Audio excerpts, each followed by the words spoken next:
Baik, terima kasih untuk dosen pengampu kami agama Kristen Protestan.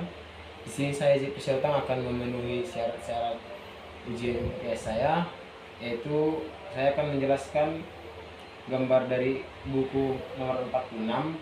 Gambar pertama itu yaitu gambar manusia Allah, yang dimana materinya itu dosa memisahkan manusia dari Allah, yang artinya manusia itu akan semakin jauh ketika dia sudah melakukan dosa. Dia akan diputus hubungan dengan Allah, bukan diputus arti dalam arti ini memisahkan semakin jauh, tetapi di mana manusia itu akan diuji dan imannya dalam percayaan kepada Allah, supaya manusia itu semakin dekat dengan Allah itu. Yang pertama itu semua orang berdosa, yang tertulis pada Roma 3 ayat 23. Yang kedua itu upah dosa itu mati, yang tertulis pada Roma 6 ayat 23. Dan yang ketiga, hukuman itu pasti ada, yang tertulis pada Ibrani 9 ayat 27. Di sini ada tertera gambar, yaitu dosa pemisah, di mana kita itu sebagai manusia harus secepatnya sadar diri bahwa yang kita lakukan dosa atau tidak. Terima kasih. Baik, saya akan menjelaskan gambar yang kedua, yaitu usaha manusia itu sia-sia. Dalam arti usaha manusia itu sia-sia bukan berarti manusia itu berusaha dekat dengan Tuhan di sia-sia. Artinya itu dia semua melakukan apa yang menurut dia baik, tetapi dia tidak menyesuaikannya dengan firman Tuhan itu. Contohnya, ketika dia mau menangkap kawannya, ketika kawannya itu sukses, di situ dia akan berbuat apa saja yang baik bagi dia, tetapi bisa merusak temannya itu. Itu usaha manusia yang sia-sia. Di sini yang pertama itu semua orang berdosa, sama seperti tadi yang di gambar 1.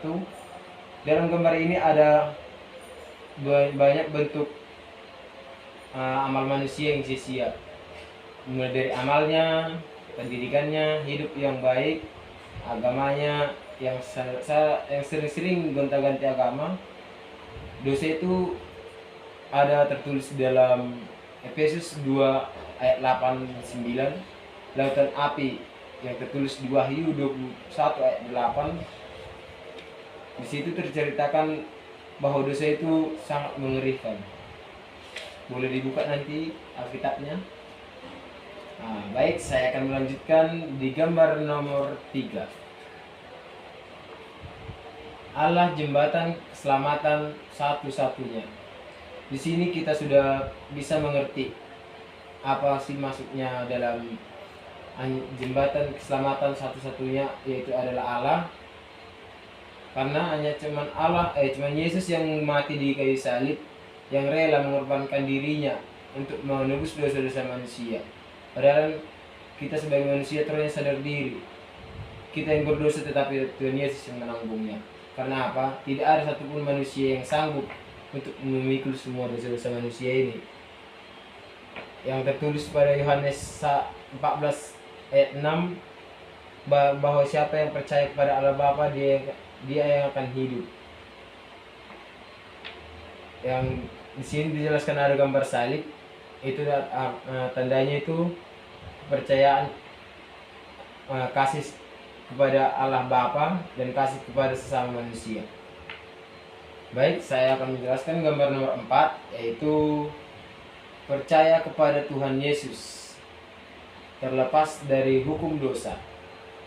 Di sini kita sudah mengerti apa arti itu dari percaya kepada Tuhan Yesus.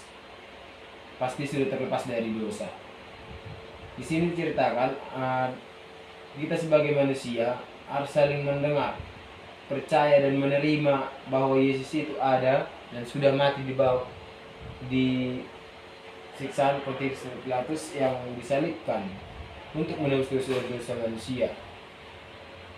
Kita itu harus sebagai manusia itu mengerti, harus percaya dan tekun untuk menjalankan firman Tuhan itu. dan saling mengasihi sesama manusia. Walaupun ada orang jahat kepada kita, kita sudah diajarkan ketika kamu dilempar dengan batu, lemparlah dia dengan pisang. Bukan berarti ketika kamu dilempar batu langsung lari ke rumah ambil pisang, kalau lempar lagi dia, itu salah. Jadi di sini kita bisa menjelaskan apa pengertian dari filosofi itu, bahwa ketika orang berbuat jahat kepada kita, kita akan berbuat baik kepada dia supaya dia sadar bahwa yang dilakukan dia itu kepada kita salah. Jadi intinya di sini adalah kepercayaan itu dari iman masing-masing kepada Tuhan Yesus. Sekian yang bisa saya jelaskan untuk penjelasan dari gambar 1 sampai gambar 4. Saya ucapkan terima kasih kepada abang-abang sudah mendengarkan saya untuk menjelaskannya. Sekian video saya, terima kasih.